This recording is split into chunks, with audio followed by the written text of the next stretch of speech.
ಎಸ್ಎಫ್ಎಲ್ಸ್ marketing OBC private limited ವತಿಯಿಂದ ಅಡ್ಯಾರ್ನಲ್ಲಿ training centre ಅನ್ನು ಉದ್ಘಾಟಿಸಲಾಗಿದೆ. ಭಾರತ ಸರ್ಕಾರವೇ ನೇರ ಮಾರುಕಟ್ಟೆಯನ್ನ ಒಪ್ಪಿದೆ, ಆದರೆ ಕೆಲವರು ನೇರ ಮಾರುಕಟ್ಟೆ ಬಗ್ಗೆ ತಪ್ಪಾಗಿ ತಿಳಿದಿದ್ದಾರೆ. ಬಹುತೇಕ ಜನರಿಗೆ ನೇರ ಮಾರುಕಟ್ಟೆ ಬಗ್ಗೆ ಮಾಹಿತಿ ತಿಳಿದಿಲ್ಲ. ಸರಿಯಾದ ಮಾಹಿತಿ ನೀಡುವ ನಿಟ್ಟಿನಲ್ಲಿ ಇಂದು ಅಡ್ಯಾರ್ನಲ್ಲಿ ಟ್ರೈನಿಂಗ್ ಸೆಂಟರ್ ಅನ್ನು ಪ್ರಾರಂಭಿಸಿದ್ದಾರೆ. ಭಾರತವೇ ಈ ಟ್ರೈನಿಂಗ್ ಸೆಂಟರ್ನ ಕಡೆ ತಿರುಗಿ ನೋಡುವ ಹಾಗೆ ಆಗಬೇಕು ಎಂದು ಅವರು ದೇಶದ ಯೂನಿವರ್ಸಿಟಿಗಳಲ್ಲಿ ನೇರ ಮಾರುಕಟ್ಟೆ ಬಗ್ಗೆ ತಿಳಿಸುವ ವ್ಯವಸ್ಥೆಯಾಗಬೇಕು ಎಂದು ನೇರ ಮಾರುಕಟ್ಟೆಯಲ್ಲಿ ಪರಿಣಿತಿ ಹೊಂದಿದ ಶರತ್ ತಿಳಿಸಿದ್ರು. ಎಸ್ಎಫ್ಎಲ್ಸ್ ನ ಮಾರ್ಕೆಟ್ನ ಅಧ್ಯಕ್ಷರು ಮಾತನಾಡಿ, ಎಸ್ಎಫ್ಎಲ್ಸ್ ಮಾರ್ಕೆಟಿಂಗ್ ಅನ್ನ ತಮ್ಮ ತುಳುನಾಡಿನಲ್ಲಿ ನಿರುದ್ಯೋಗಿಗಳನ್ನ ಹೆಚ್ಚಾಗಿದ್ದು ನಿರುದ್ಯೋಗ ಸಮಸ್ಯೆಯನ್ನ ನಿವಾರಣೆ ಮಾಡುವ ಕಾರಣದಿಂದ ಸಂಸ್ಥೆಯನ್ನ ಪ್ರಾರಂಭ ಮಾಡಿದ್ದೇವೆ ಎಂದರು.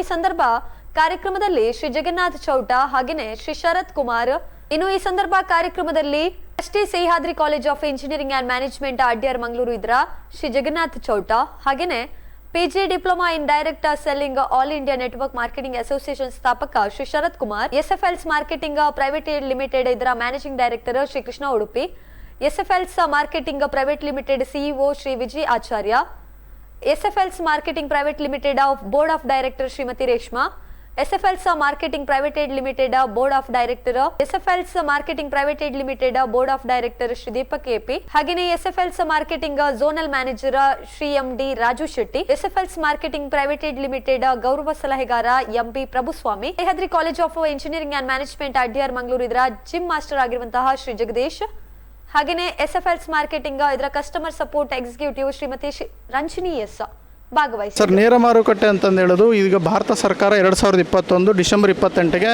ರೂಲ್ಸ್ ಆ್ಯಂಡ್ ರೆಗ್ಯುಲೇಷನನ್ನು ಬಿಡುಗಡೆ ಮಾಡಿದೆ. ಅದು ಬಿಡುಗಡೆ ಮಾಡಿದ ಮೇಲೆ ಈಗ ಶೂಲಿನಿ ಯೂನಿವರ್ಸಿಟಿ ಹಿಮಾಚಲ ಪ್ರದೇಶದಲ್ಲಿ ಇದ್ರ ಬಗ್ಗೆ ಪ್ರತ್ಯೇಕವಾಗಿ ಕೋರ್ಸ್ ಕೂಡ ನಡೀತಾ ಇದೆ. ಅಲ್ಲಿ ನಾನು ಹೋಗಿ PG ಡಿಪ್ಲೊಮಾ ಅಂದರೆ ಸ್ನಾತಕೋತ್ತರ ಪದವಿ ನಾನು ನೇರ ಮಾರುಕಟ್ಟೆಯಲ್ಲಿ ಮಾಡಿ ಬಂದಿದ್ದೇನೆ. ಇದನ್ನು ಕರ್ನಾಟಕದಲ್ಲಿ ಬೆಳೆಸಬೇಕು ಅಂತಂದೇಳಿ ನಾನು ಎಲ್ಲ ಯೂನಿವರ್ಸಿಟಿಗಳಿಗೆ ಮಾತಾಡ್ತಿದ್ದೇನೆ. ಕರ್ನಾಟಕದಲ್ಲಿ ನೇರ ಮಾರುಕಟ್ಟೆ ಒಂದು ಎಜುಕೇಷನ್ ಬರಬೇಕು. ಯೂನಿವರ್ಸಿಟಿಗಳಲ್ಲಿ ಯಾವಾಗ ನೇರ ಮಾರುಕಟ್ಟೆ ಎಜುಕೇಷನ್ ಬರುತ್ತೆ, ಬಹುತೇಕ ಜನರಿಗೆ ನೇರ ಮಾರುಕಟ್ಟೆ ಅಂದರೆ ಏನು ಅಂತ ಗೊತ್ತಾಗುತ್ತೆ.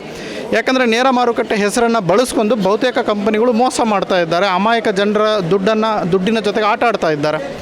ಇದನ್ನು ನಾವು ಅರಿವು ಎಷ್ಟು ಮೂಡಿಸ್ತೀವೋ ಇದಕ್ಕೆ ಸರ್ಕಾರನೂ ಮುಂದೆ ಬರಬೇಕು. ಸರ್ಕಾರನೂ ಇದ್ರ ಬಗ್ಗೆ ಅರಿವು ಮೂಡಿಸಿದರೆ, ಮೀಡಿಯಾದವರು ಇದ್ರ ಬಗ್ಗೆ ಅರಿವು ಮೂಡಿಸಿದರೆ ಈ ಚೈನ್ ಲಿಂಕ್ ಮಾದರಿಯಲ್ಲಿ ನಡೀತಿರುವಂತಹ ಮೋಸದ ಜಾಲತಾಣಗಳನ್ನು ನಾವು ಪತ್ತೆ ಹಚ್ಚಬಹುದು. ಇದನ್ನು ಇಲ್ಲೀಗಲ್ ಆಗಿ ನಡೆಸ್ತಾ ಇದ್ದಾರೆ, ಬಹುತೇಕ ಜನರು ಗುಪ್ತವಾಗಿ ನಡೆಸ್ತಾ ಇದ್ದಾರೆ. ಅಂಥವರಿಗೆಲ್ಲ ಈ ಭಾರತ ಸರ್ಕಾರ, ಪೊಲೀಸವರು, ಮೀಡಿಯಾದವರು ಹಿಡಿದ್ರೆ ಬಡವರ ದುಡ್ಡು ಸೇವಿಂಗ್ಸ್ ಆಗುತ್ತೆ.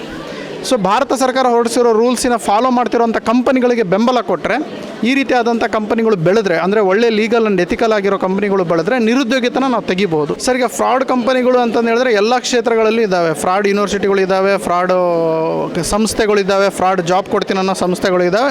ಫ್ರಾಡ್ ಕಂಪನಿಗಳನ್ನು ಹಿಡಿಬೇಕು, ಅಂಥ ಕಂಪನಿಗಳನ್ನು ಮುಚ್ಚಬೇಕು ಅನ್ನೋದೇ ನಮ್ಮೆಲ್ಲರ ಹೋರಾಟ ಮತ್ತು ನಮ್ಮ ಉದ್ದೇಶ ಆಗಿದೆ.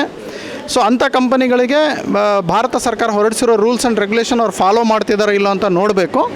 ಹಾಗೂ ಸಾರ್ವಜನಿಕರು ಇದ್ರ ಬಗ್ಗೆ ಎಚ್ಚರವಾಗಬೇಕು. ಯಾರು ಫ್ರಾಡ್ ಮಾಡ್ತಿದ್ದಾರೆ, ಇವ್ರ ರೂಲ್ಸ್ ಆ್ಯಂಡ್ ರೆಗ್ಯುಲೇಷನ್ ಯೂಟ್ಯೂಬಲ್ಲಿ ಸಿಗುತ್ತೆ.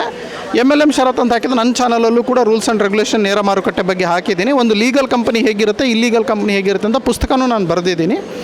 ಅದನ್ನು ಅವ್ರು ಖರೀದಿ ಮಾಡಿ ಓದ್ಕೋಬೋದು. ಆಮೇಲೆ ಯೂಟ್ಯೂಬಲ್ಲಿ ನನ್ನ MLM ಶರತ್ ಚಾನಲಲ್ಲೂ ಕೂಡ ನೋಡ್ಕೋಬೋದು. ಆಮೇಲೆ ಗೂಗಲಲ್ಲೂ ಕೂಡ ಸರ್ಚ್ ಮಾಡ್ಬೋದು, ಒಂದು ಲೀಗಲ್ MLM ಕಂಪ್ನಿ ಹೇಗಿರುತ್ತೆ, ಇಲ್ಲೀಗಲ್ ಫ್ರಾಡ್ ಕಂಪ್ನಿ ಹೇಗಿರುತ್ತೆ ಅಂತ.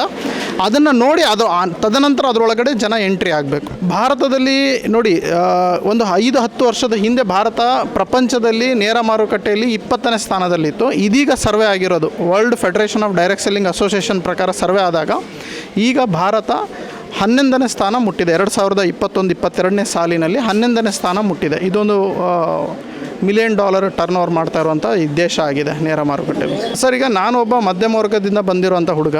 ನನ್ನಲ್ಲಿ ಯಾವುದೇ ಹಣ ಆಗಲಿ, ಪೊಲಿಟಿಷಿಯನ್ ಬೆಂಬಲ ಆಗಲಿ ಏನೂ ಇಲ್ಲ. ನಾನು ಇದರಲ್ಲಿ 20 ವರ್ಷ ಕಷ್ಟಪಟ್ಟು ಸ್ನಾತಕೋತ್ತರ ಪದವಿ ಪಡೆದು ಈಗ ಯೂಟ್ಯೂಬ್ನಲ್ಲಿ ಬಂದು ಜನರಿಗೆ ಅವೇರ್ನೆಸ್ ಕೊಡ್ತಾ ಇದ್ದೇನೆ.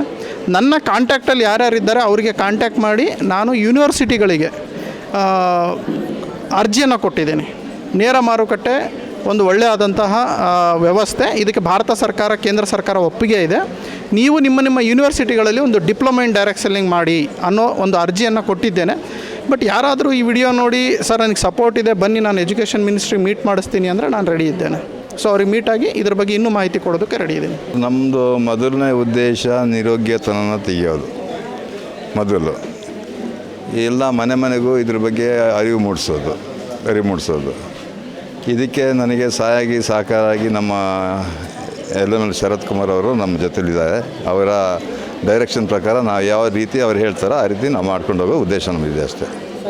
ನಮಗೆ ಆಲ್ರೆಡಿ ನಾವು ಎಲ್ಲಿ ಹೋದಾಗಲೂ ನಮಗೆ ಯಾವತ್ತೂ ವಾಪಸ್ ಬಂದಿಲ್ಲ.